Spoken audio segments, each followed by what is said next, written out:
Hello everyone, and welcome back to Venue Diagram. I'm Clay, and today's venue is Barclays, New York. And today's event is the first game of the WNBA playoffs between the Atlanta Dream and the New York Liberty. It's an exciting day all around, so if you are interested in possible gluten-free food, possible I say for a reason, and the sensory experience at Barclays Center, come along for the journey here on Venue Diagram. First things first, a little background about Barclays Center. They were trying to get the Nets to move to Brooklyn from New Jersey back in the mid 2000s. I think around 2006 was when they started having the rumblings of building this big multi-purpose area for a basketball team and a hockey team in Brooklyn to try to bring all of this experience into the Brooklyn area to have the sports teams come back to Brooklyn, which is a big thing. Sports are a big part of the Brooklyn identity and a big part of the New York identity, and it was a good idea to bring sports back to Brooklyn. But a lot of that did not work out, and it took a long time before the Barclays Center was finally built and completed. Then, though, the New York Liberty, which had been a staple since the beginning of the WNBA, started to move around that same time, the early 2000s. I know they played a game at Radio City Music Hall. They were playing games up in Westchester. There was a whole lot of different stuff. So, in 2019, it was announced that the New York Liberty were officially moving and were going to become the new residents, along with the Nets, at the Barclays Center. And, of course, we all know what happened in 2020, so they didn't really get to start playing at the Barclays Center until 2021. Now the Liberty feel like they really have a nice fan base here at Barclays Center. You can already, as you're headed into the stadium, feel that New York has embraced the Liberty again. Now let's break it down with my sensory experience and gluten-free food experience as I went through my day here. So one of the things I really noticed about the environment once I stepped into Barclays Center was it was exceptionally loud from the very beginning. I went inside to try to check out and see what it was like with just my loops in, and it was extremely loud. Now, I had checked out the website beforehand, and you can go to the website and you can look here. Here are some of the things that I saw. You can go down and see that they do have a section on the sensory experience on the website. And I just wanted to go through a couple of the things that it says here about the sensory experience with you, which is that if you go to sections 112 or 212, you can get a sensory bag available from Culture City, which is apparently a sponsor for Barclays Center, not for Venue Diagram. But they will give you a bag free of charge, which it says contains a variety of items to help guests maintain and manage your sensory overload, including comfortable noise-canceling headphones, fidget toys, a visual feeling thermometer, lap pads, and a VIP lanyard to help staff easily identify that you are a sensory guest. So, in a move that is very difficult for me, I actually went to section 112 when I arrived because it was very loud, like I said. I went to 112 and I asked about this sensory bag.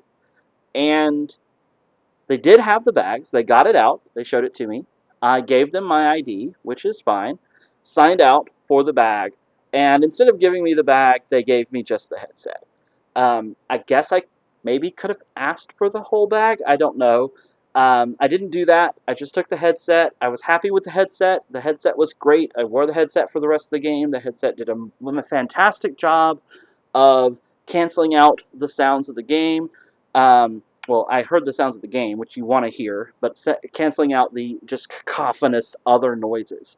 However, I did not get any of the other things that it says were available on the bag here, and a lanyard to help the staff know that I had sensory issues would have been spectacular, because I actually ran into needing the staff to know I had sensory issues a couple different times. Another thing they do have at Barclays Center, which was very nice, I did not go in, but I did check, and it does exist, is a dedicated sensory room So if you go to that same desk at 112, you can ask them about the sensory room and they can give you access to a sensory room. It's called a meditation room. You can see here where I just went over to where it was and kind of gave an indication that it existed. If you do feel overwhelmed, you can ask them at the desk and have to go in there. Again, as is sometimes the case with a lot of this different stuff, there is that extra step that is complicated and makes this a little complicated for those of us with these issues when we are in these venues. And I'm going to continue to try to figure this out because I know that one of my biggest issues is once I'm in a state where I'm having trouble going to someone in one of these places and actually asking them these questions, it becomes one of my biggest problems. So I either need to be with someone who can help me, or I really need to get there before I start having issues. So just keep that in mind. If you are having trouble, at least at Barclays Center, they have options for you, which is nice. At least they have options for you when it comes to sensory issues. However, when it comes to gluten-free food, it's an entirely other matter, it seems. So on the same section of the website, you can go down and click on where it says gluten-free food. And it says, gluten-free food is available. Just call our vendor and talk to them. Well, I didn't do that because I wasn't going to call their vendor and talk to them, because how are they going to set something up for me before I go to a venue with 20,000 people on a day in the future? It didn't make sense. I did go and ask them at the desk about gluten-free food, and they said, oh yes, we have gluten-free food.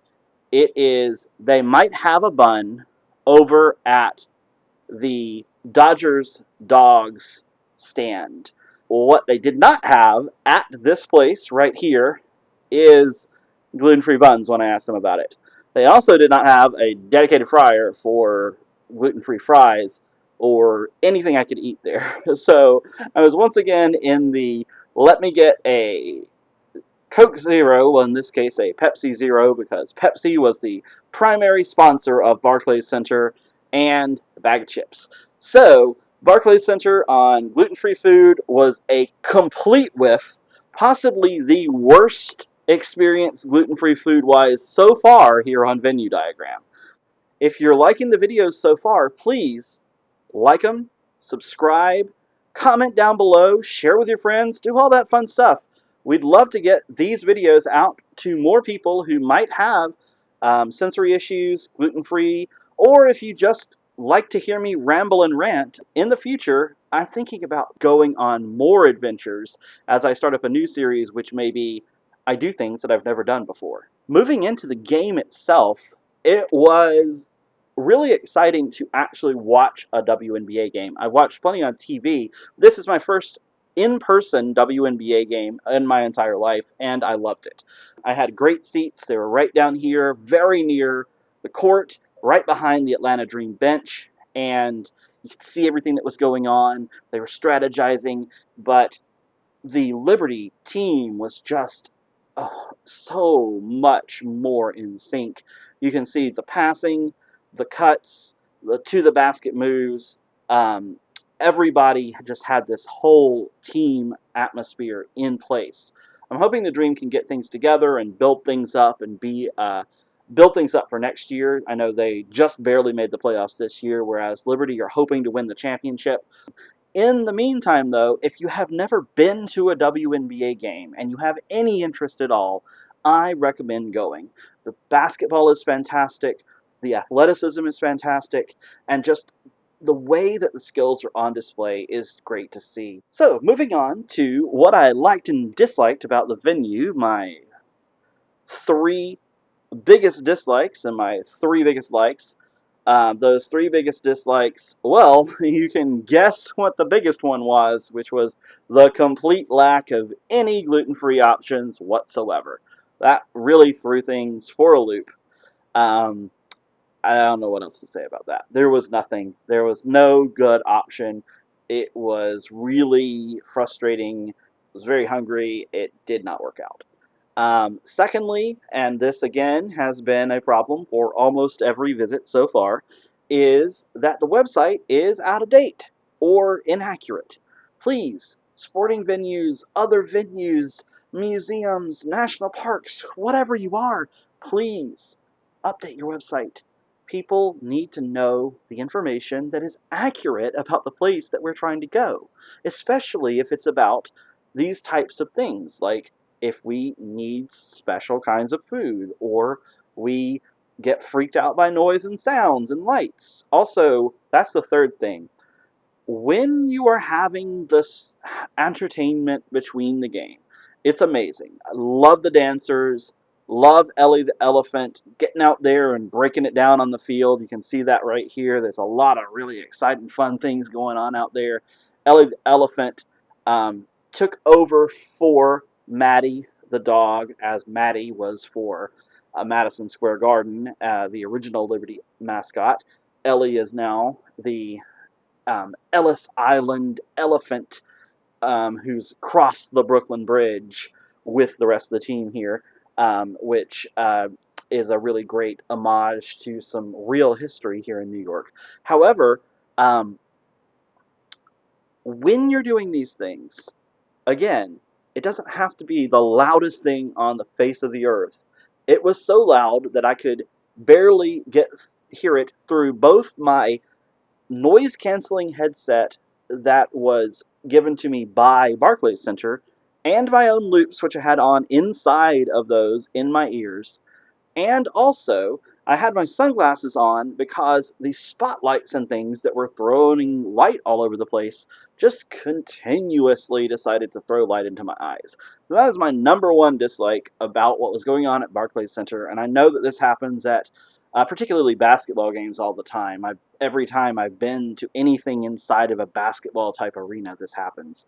But I know you can't really get it every time better, but if there's just something you could do to reduce the amount of time that you're shining a spotlight directly into the spectator's eyes, I think even if they don't have sensory issues, and maybe if you're watching this and you don't have sensory issues, comment down below. Do you enjoy it when the venue shines spotlights into your eyes? Because I just want to know why they do that. Anyway, the three things that I liked about it: one, the fact that they had these headsets available was spectacular. The fact that they have a sensory room and all of these amenities and a great guest services team that's there to help you out was fantastic. And three, that the entire atmosphere of the Liberty experience was top notch. There was great merch. There was a great camaraderie from everybody, from the security as you came in, to the people selling the concessions, to the people at guest services. Everybody felt like they were a part of the team and were rooting on the team and were helping out the people who were coming in. I didn't feel like anybody was yelling at anybody. I didn't feel like anybody was throwing any shade at anything. And I even dropped my wallet and had to go back in to get it, and people helped me out. I think it would have been a little bit easier if I'd had this lanyard that it says you could have gotten for having the sensory issues thing when I went back in to get that, because I had like my headset on and my glasses and sunglasses on. I really looked probably a little bit bedraggled by that point. But they did help me out, and it was great. I really enjoyed it. And again, I have to say, Barclays Center, top-notch staff. Thank you so much for joining me here on this venue diagram exploration of Barclays Center and this game between the Atlanta Dream and the New York Liberty. If you enjoyed the video, please like, subscribe, drop some comments down below, all that fun stuff.